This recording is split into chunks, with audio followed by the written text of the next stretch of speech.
Good morning students. आज मैं आप लोगों को सिखाने जा रहा हूँ what is the Euler's equation. जो यूलर्स इक्वेशन है, बेंडिंग स्ट्रेस जो फार्मूला है वो मैं आप लोगों को सिखाने जा रहा हूँ। बेंडिंग स्ट्रेस फार्मूला और bending equation. Bending equation can be written as F by Y, either F by Y और sigma by Y is equal to M by I is equal to E by R. यहाँ पे क्या, ये जो formula है ये आप लोगों को याद रखना है। और ये जो फॉर्मूला है इसके टर्म्स क्या क्या है। जो सिग्मा है उसको हम लोग एफ, स्मॉल लेटर एफ से भी डिनोट कर सकते हैं। और वो आपका हो गया बेंडिंग स्ट्रेस। वाई हो गया distance of the fibre from the neutral axis. M हो गया बेंडिंग मोमेंट। आई हो गया मोमेंट ऑफ इनर्शिया। ई हो गया आपका Young's modulus of elasticity and R is the radius of curvature. तो जैसे आप लोग देख पा रहे हैं कि ये जो डायग्राम मैंने बनाया हूँ, इस डायग्राम में कोई भी बीम बेंड होने के बाद जो भी रेडियस बनते हैं उसको हम लोग बोलते हैं रेडियस ऑफ कर्वेचर। उसके बाद जो बीम बेंड हो रहा है because of the bending stress वो हो गया आपका सिग्मा। एम क्या हो गया, जो मोमेंट जो कपल लगते हैं बीम को बेंड करने के लिए, वो हो गया आपका बेंडिंग मोमेंट।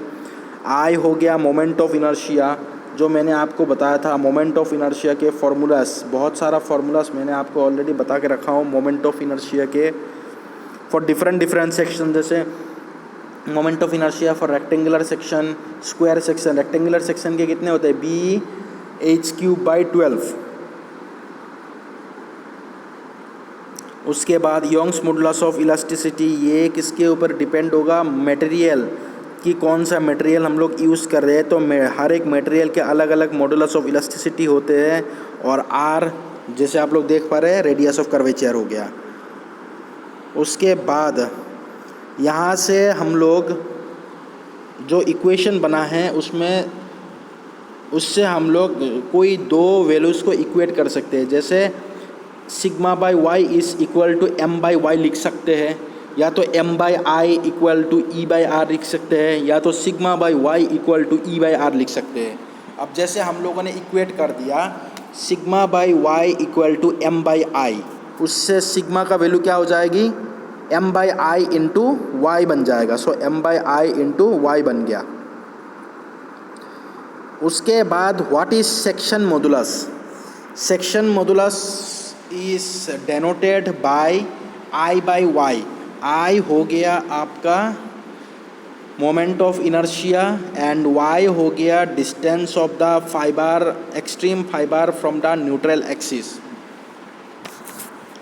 तो एक्सट्रीम फाइबर का distance from the neutral axis इसको कैसे दिखाएंगे। जैसे मान लिया एक रेक्टेंगुलर सेक्शन है, ये रेक्टेंगुलर जो सेक्शन है इसमें क्या है, न्यूट्रल एक्सिस जो है ये सेंटर से जा रहे हैं और सेंटर से लेके जो एक्सट्रीम फाइबर है इसका डिस्टेंस है, उस डिस्टेंस को हम लोग बोलेंगे वाई डिस्टेंस। और उसी को ही हम लोग बोलते हैं the distance of the extreme fibre from the neutral axis.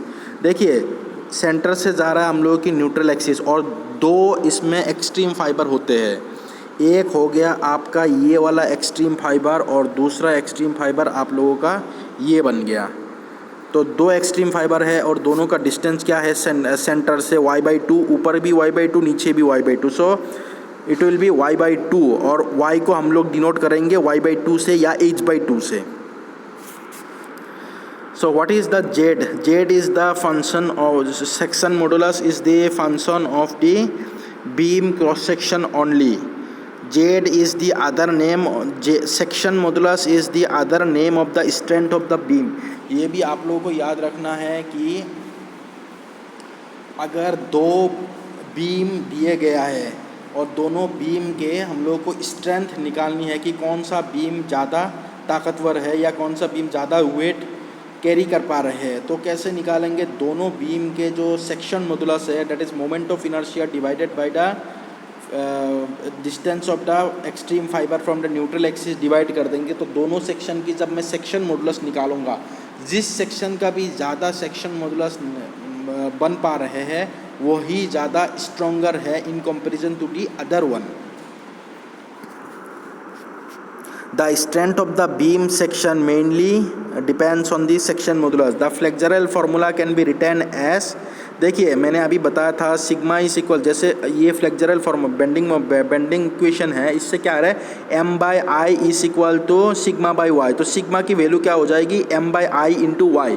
So M by I into Y, so जो आई बाई वाई है उसको हम लोग जेड भी लिख सकते हैं। तो sigma, so bending equation sigma is equal to M by Z बन गया है इससे, क्योंकि नीचे आई ऊपर वाई था, so I divided by Y Z बन गया, सो एम बाई जेड हो गया equal to the bending stress.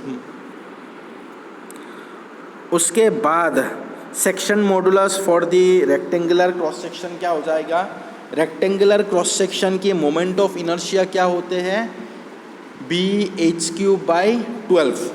अगर बी एच क्यूब बाई 12 को हम लोग डिवाइड करेंगे एच बाई 2 से, तो बन जाएगा बी एच स्क्वायर बाई 6, जो कि ये जो वैल्यू मैं दिखा रहा हूँ वही हो गया आपका section modulus for the rectangular section और breadth B and height H.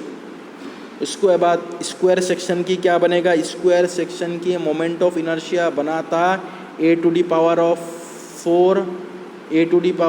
4 divided by 12 moment of inertia divided by A by 2, तो बन गया ए क्यूब बाई 6, जो कि section modulus for the square beam है।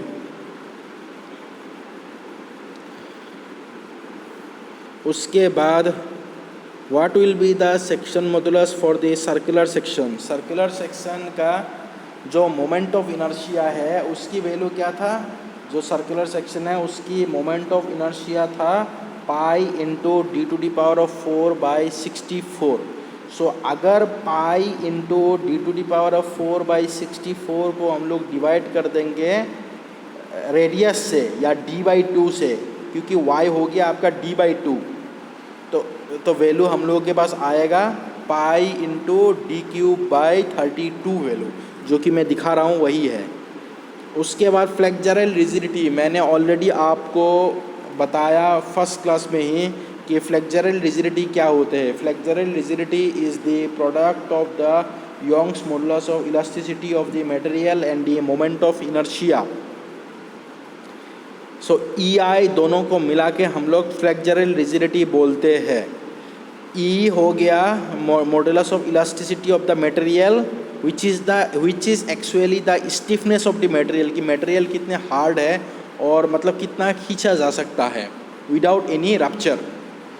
कोई भी मटेरियल जैसे इलास्टिक मटेरियल होगा उसको हम लोग ज़्यादा खींच पाते हैं, और ब्रिटल मटेरियल्स हो गया जिसको हम लोग खींचने के तुरंत बाद क्या हो जाता है, ये रप्चर हो जाते हैं या फ्रैक्चर हो जाते हैं।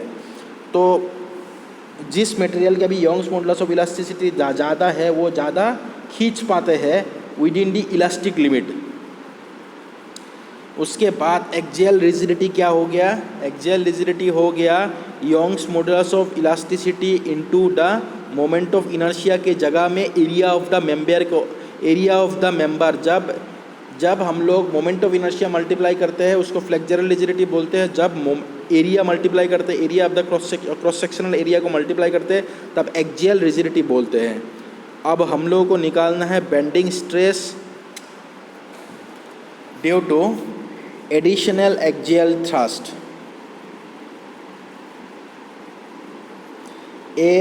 फर्स्ट ऑफ ऑल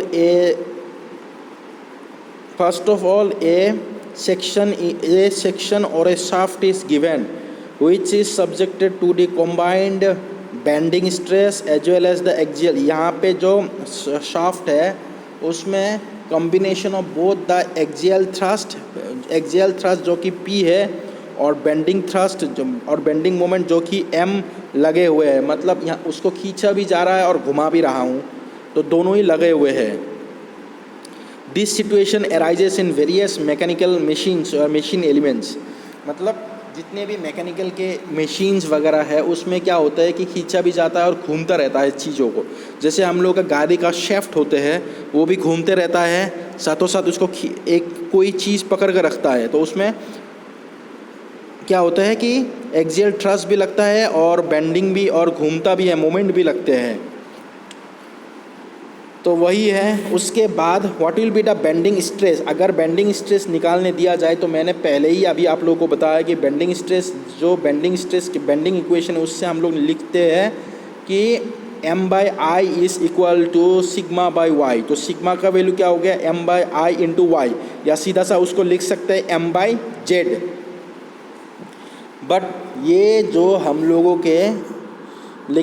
के पास ये जो सेक्शन है, ये जो शेफ्ट है, शेफ्ट के टॉप पोर्शन में क्या हो जाएगा, कंप्रेशन हो जाएगा, और मिड सेक्शन में भी कंप्रेशन हो रहा है और बॉटम सेक्शन में भी कंप्रेशन हो रहा है। तो टॉप सेक्शन में कितने बेंडिंग स्ट्रेस बनेगी।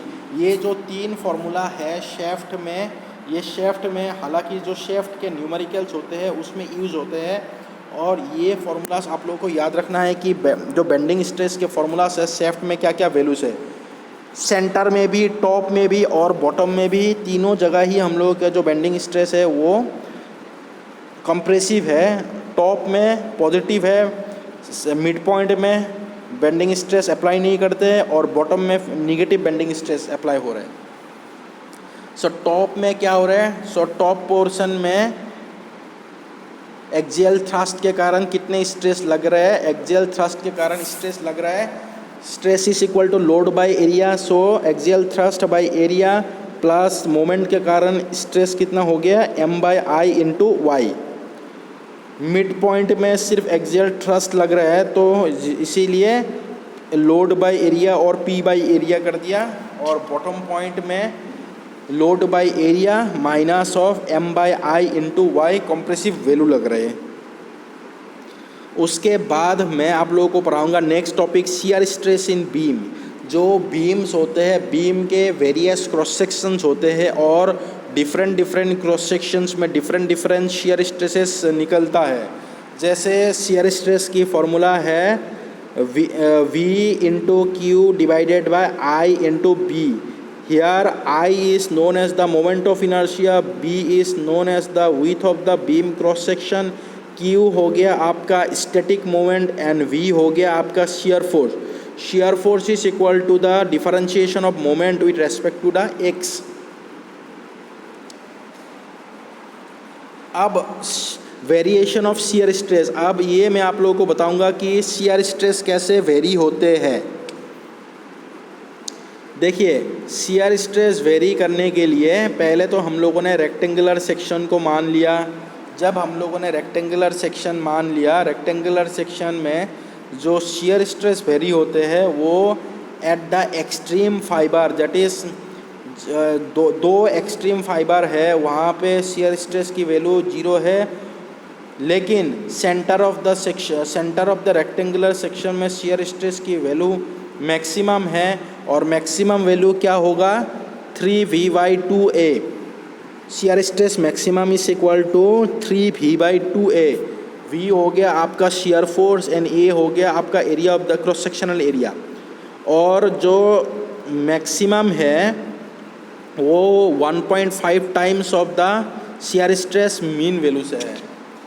अब हम लोग को ये देखना है, कोई भी एक सर्कुलर सेक्शन ले लो, उसमें भी शियर स्ट्रेस डिस्ट्रीब्यूशन। देखिए, पहले तो मैंने आप लोगों को जो डायग्राम देख पा रहे हैं, rectangular section, circular section, triangular section, उसके बगल में जो डायग्राम है वो आप लोगों का शियर स्ट्रेस डायग्राम है। तो शियर स्ट्रेस जो डायग्राम है वो कैसे वेरी हो रहे हैं। सर्कुलर सेक्शन में भी जो एक्सट्रीम एंड्स है उसमें 0 वैल्यू आ रहा है, और सेंटर में आ रहे हैं maximum, which is equal to the 4/3 times of the tau mean. 4/3 का मतलब है 1.33 times of tau mean shear stress. उसके बाद ट्रायंगुलर सेक्शन बना दिया, उसमें भी शियर स्ट्रेस वैल्यू जो है वो एक्सट्रीम एंड्स में 0 बन गया है, लेकिन यहाँ पे ट्रायंगुलर सेक्शन में न्यूट्रल एक्सिस में 0 बनता नहीं है। न्यूट्रल एक्सिस में मैक्सिमम वैल्यू निकलता नहीं है शियर स्ट्रेस का, but shear stress will be maximum at a distance of the एज/6 और हाइट/6 फ्रॉम द न्यूट्रल एक्सिस। ये जो न्यूट्रल एक्सिस है, न्यूट्रल एक्सिस से h/6 डिस्टेंस और हाइट/6 डिस्टेंस पे मैक्सिमम शियर स्ट्रेस वैल्यू निकलता है, और maximum shear stress is equal to 1.5 times of the tau mean, and neutral axis में वैल्यू निकलता है 1.33 times of the tau mean. So maximum आ रहे हैं h/6 डिस्टेंस पे फ्रॉम न्यूट्रल एक्सिस, और बाकी जो रेक्टेंगुलर सेक्शन है और सर्कुलर सेक्शन है उसमें मैक्सिमम वैल्यू आ रहा है centre, that is at the neutral axis. Na का मतलब है न्यूट्रल एक्सिस। उसके बाद ट्रेपेजॉइडल सेक्शन में भी क्या होगा, मैक्सिमम वैल्यू आ रहा है न्यूट्रल एक्सिस में।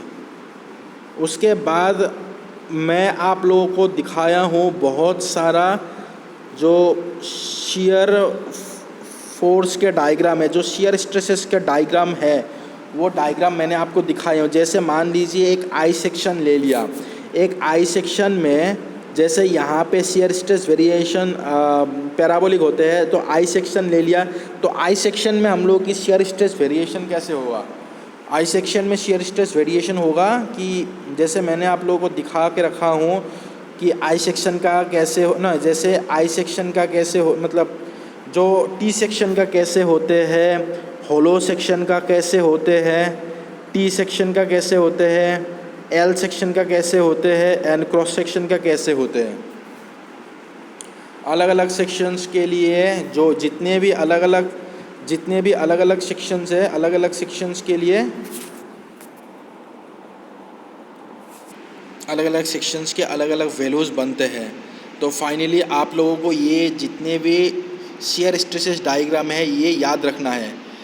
और रेक्टेंगुलर सेक्शन का मैंने ऑलरेडी बता के रखा हूँ दैट 3/2 ऑफ VA, 3/2 का मतलब है 1.5 times of VA। Okay, thank you.